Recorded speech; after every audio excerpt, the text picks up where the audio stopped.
therefore, it's created a lawless environment in which most of the market is now becoming unregulated and in the hands of criminal networks or, corrupt entities. And that's never a good place to be.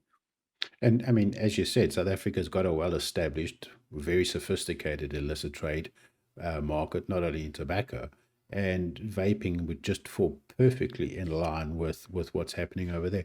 And I'm very glad you touched on the harm reduction thing, because sometimes I often feel like a kid pressing his nose against the shop window when we consider harm reduction with regards to the fight against HIV and AIDS in South Africa.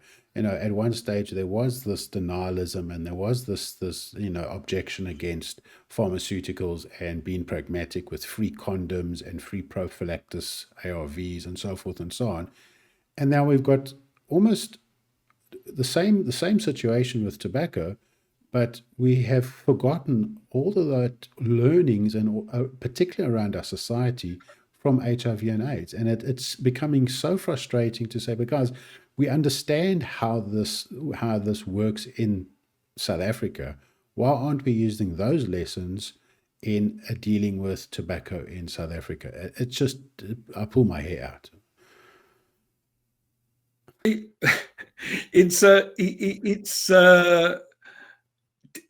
bizarre. I mean, harm reduction in general in public health, whether it's sort of intravenous drug users, sex workers, HIV, condom distribution, you name it, it's tended to be the progressive forces that have said, aha, well, that's a pragmatic way of meeting people where they are at.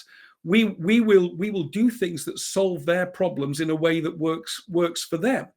Now, for some reason in tobacco control, we don't have that. The supposedly progressive people are very rigid about smoking and have this, my way or the highway. You quit smoking and we will beat you with punitive, coercive and stigmatizing measures until you comply.